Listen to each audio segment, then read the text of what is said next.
They call me Squirrel. What's going on, Squirrel Squad? It's your boy, the Squirrel, and today I wanted to continue on with the Tower of London tour. We have done part 1, part 2. It's now time for part 3. So this is the Yeoman, I think it is, Yeoman Warder. I think eventually I'll get this right. I was calling them wardens, and I was calling them yeomen. I think it's Yeoman Warder. This is the Yeoman Warder giving the tour of the London Tower. And it's a fun tour. It's very informative, but they put a lot of nice storytelling in with it. And as I've learned so far, these are decorated army or military personnel, I should say. And by decorated, I mean many years. I think it's 22 years minimum service before they can become a warder. So kind of cool. Let's check out part 3 of 5. If you're new here, hit the subscription button because we're getting into it right now. This is the world infamous Traitors Gate. It's not its original name. It used to be known as the Water Gate. It was the entry into the fortress from the river. Stores and provisions were delivered here. Quickly became known as the Traitors Gate. Like the tradesman's entrance? Yes? Mm-hmm. Okay, glad you understood that. However, in the 16th century, there was something of a human traffic which was largely one way. And these people were prisoners, many accused of treason. And the watermen slid the name to Traitors Gate. Now, we've had some fairly famous traitors come through here, no less than 3 queens of England. And the first of these was Queen Anne Boleyn, Henry VIII's second wife. After her, there was Queen Catherine Howard. She was Henry VIII's 5th wife. And there's a disturbing pattern emerging here. Lady Jane Grey was the unfortunate girl who was a queen for 9 days. Her story is particularly sad.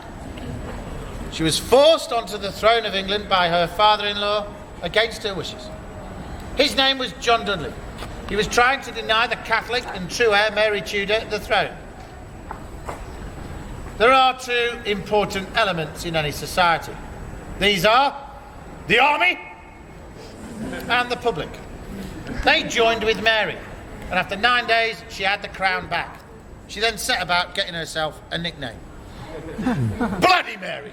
She was quick to earn it. Within 1 week, John Dudley's head had rolled down Tower Hill, and the bishops that had spoken against Mary had had their tongues torn out. These men were not beheaded. They were taken to Oxford, where they were burned alive at the public stake. Lady Jane Grey remained a prisoner in the Tower for nearly 7 months, and it is clear that Mary would have granted her a reprieve, but it's tough at the top. Hard decisions have to be made. The White Rebellion of 1554 almost turned into a full-blown civil war. To stop a war, Mary ordered the execution of Lady Jane Grey. On the 12th of February 1554, she was beheaded within the walls of the Tower. She was 16 years old. Wow. Mel Gibson should have come through these gates and been given a really good slap. Ever since the fabulously accurate film Braveheart, not a day goes by without some demented Scot. And I'm not saying they're all demented. It's just the ones I meet. Demanding to know, where did you keep William Wallace? He was my grandfather, Give me the spotted, Well, the answer is not here. I've never seen Braveheart. It's a movie I've never sat down and watched. I don't watch a lot of movies, and I don't know. I've never seen it. Now, it is true that William Wallace passed through Traitors Gate, but you've already spent longer in the Tower than William Wallace ever did. William Wallace was immediately taken out into the city, to Smithfield Market, where, as a commoner found guilty of treason, he was not beheaded. That was for the nobility. William Wallace was hanged by the neck until really uncomfortable. Oh. They half-hanged him. They hauled him up and let him choke for a bit, then they let him down and revived him. When he came round, he saw a knife. Alarmingly, this was going into his chest. Pulled down in a line, nipples to navel. He was opened up. This was not a fatal wound. Wasn't meant to be. William Wallace was entirely conscious, but the executioner's filthy hands plunged inside and disemboweled him. 36 feet of his intestines spilled out onto the pavement with a gush of blood, which steamed in the cold air. It is possible at this moment he might have uttered the word freedom. But I just don't think it's likely. He must have had more on his mind. His heart was ripped out, thrown into a brazier to burn. That killed him. The head was taken off. That was placed on London Bridge. The body hacked into 4 pieces. These quarters were sent to the border towns between England and Scotland, left on their gates as a warning to the troublesome Scots not to upset the peace-loving, fair-minded, jolly English. William Wallace had been hanged, drawn, and quartered. Yeah. One gets nostalgic. This is a dark place within the Tower of London. Behind you there is the Bloody Tower. Again, it's not its original name. It used to be known as the Garden Tower. We changed it for marketing purposes. I was just thinking, how do you go from the Garden Tower to the Bloody Tower? But that makes total sense. Tourism money. The Garden Tower was so comfortable that in 1483 that was the home of the King of England, Edward V. You may not have heard of him. He was only 12. His younger brother, the Richard, Duke of York, he was 10. Now they were here under the protection of their uncle Richard, the Duke of Gloucester. They needed protection. There was a war on, the War of the Roses. These boys were targets. Richard of Gloucester knew this, and he took his protection duties very seriously. He declared his nephews bastards. They couldn't keep the crown, so he took the throne, and he became the target. He was now King Richard III. These lads continued to play safely in the grounds long after his coronation, not always mentioned in the histories. Now it is said that one night in 1483 they fell asleep up there and never woke up.